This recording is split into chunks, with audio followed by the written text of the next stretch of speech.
Windows-ის ერთ-ერთი ყველაზე უფრო ხშირად გამოყენებული ხელსაწყო არის კალკულატორი. მის ჩასართავად უნდა შევიდეთ სტარტში, სადაც გვაქვს ძებნის უჯრა, თუმცა მე არ გამოვიყენებთ მას, რადგან ჩვენ უკვე ვიცით მისი გამოყენება და კალკულატორი ჩვენთვის აქედანვე არის ხელმისაწვდომი. ასე დაჭერის შემთხვევაში გაიხსნება კალკულატორის უბრალო ვარიანტი, რომელიც გავს იმ ყოველდღიურ კალკულატორს, რომელსაც ჩვენ შეიძლება ვიყენებდეთ. და თუ შევალთ View-ში, ნახავთ, რომ აქ არჩეული არის სტანდარტული და ქვევით Basic-ი, ანუ ბაზისური ვარიანტი. ამ შემთხვევაში არის ჩართული სტანდარტული ვარიანტი, რომელიც შეგვიძლია შევცვალოთ scientific, ანუ მეცნიერული ვარიანტი. და თუ დავაჭერთ მეცნიერულის ჩართვას, ნახავთ, რომ გაჩნდება დამატებითი ღილაკები, ისეთი როგორიც არის სინუსი, კოსინუსი და სხვები. გადავიდეთ შემდეგზე და ვნახოთ, რომ არის პროგრამისთვის გამოსადეგი ვარიანტი. სადაც თუ ჩავწერთ რაიმე ციფრს, ჩავწერთ მაგალითად 800, ნახავთ თუ როგორ შეიძლება გამოვიყენოთ ეს კალკულატორი. ამ შემთხვევაში ჩაწერილი არბიანი, რომელიც არის დეციმალურ, ანუ ათობით სისტემაში. მაგრამ თუ გადავიყვანთ მას ორობით სისტემაში, ნახავთ, რომ დაიწერება ერთიანი და შემდეგ 3 ნულიანი. კომპიუტერები მუშაობენ ორობით სისტემაში, შესაბამისად, რვიანი, რომელიც ჩვენ აქ შევიყვანეთ, კომპიუტერისთვის არის ერთიანი, რომელსაც შემდეგ მოყვება 3 ნულიანი. დავუბრუნოთ დეციმალური და ავირჩიოთ ბაიტი.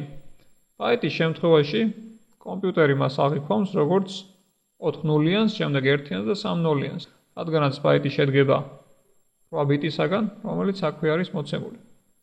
დავაბრუნოთ ყველაფერი როგორც იყო და გადავიდეთ შემდეგზე. შემდეგ არის სტატისტიკა, სადაც არის დამატებითი ღილაკები, რომლებიც თქვენთვის ნაცნობი იქნება, თუ რა თქმა უნდა სტატისტიკასთან მუშაობთ. დავანებოთ თავი ამ შემთხვევაში სტატისტიკას, დავაბრუნოთ სტანდარტულ სახეზე და გადავიდეთ შემდეგ საშუალებებზე, სადაც გვაქვს ერთეულების გარდაქმნის დამატების შესაძლებლობაც. აქ არის არჩეული angle, ანუ კუთხე, მაგრამ თუ ჩამოსვლით შეგვიძლია ავირჩიოთ სხვა ერთეულები. მაგალითად ავირჩევთ ტემპერატურას, სადაც შეგვიძლია გავაკეთოთ გარდაქმნა Celsius-ის, მაგალითად, როგორც უკვე არჩეული არის, ნახოთ 20 Celsius-ი რამდენ Fahrenheit-ს უდრის. თუ დავაჭერთ ყალდავართ Fahrenheit-ებში, ნახავთ, რომ თურმე 20 Celsius-ი უდრის 78 Fahrenheit-ს. შეგვეძლო ამოგვერჩია სხვა ერთეულები, ისეთი როგორიც არის მაგალითად სიგრძე და კილომეტრები გადაგვეყვანა მილებში მაგალითად. თუ ნახავთ, ავკრიბავთ 100-იანს, ნახავთ, რომ იგი არის 62 მილი. გაგვაჩნია ასევე თარიღის კალკულატორიც, რომლის საშუალებითაც შეგვიძლია გამოვთვალოთ მაგალითად დღეების განსხვავება.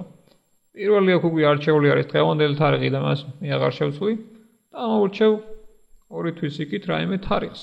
დავაჭერ calculate, ანუ გამოთვლას და ვნახავთ, რომ არის ამ ორ თარიღს შორის 56 დღე. იგივე 1 თვე, 3 კვირა და 4 დღე. გადავიდეთ შემდეგზე. გვაქვს აქრევე worksheet-ები, სადაც პირველი არის მაგალითად სესხის დაფარვის გამოთვლის კალკულატორი, სადაც უკვე არჩეული არის ყოველთვიური გადასახადი. პირველი არის შესასყიდი ობიექტის ფასი. დავუშვათ პირველად ავტომობილს, რომელიც ღირს $10,000. ხოლო პირველადი გადასახადი ჩვენ გვაქვს 4,000. ჩვენ გვინდა რომ დავფაროთ სესხი მაგალითად 3 წელიწადში, ხოლო ბანკის პროცენტი არის 15%. ავჭიროთ გამოთვლას და ვნახავთ, რომ ყოველთვიური გადასახადი გვექნება $207, რაღაცა 99 ცენტი, უფრო სწორად $208 ამ გამოთვლის მიხედვით. როდესაც ჩვენ ჩავართავთ კალკულატორს, იგი ჩაირთვება იმ ბოლო სახეზე, რომელზეც იგი იყო გამართული.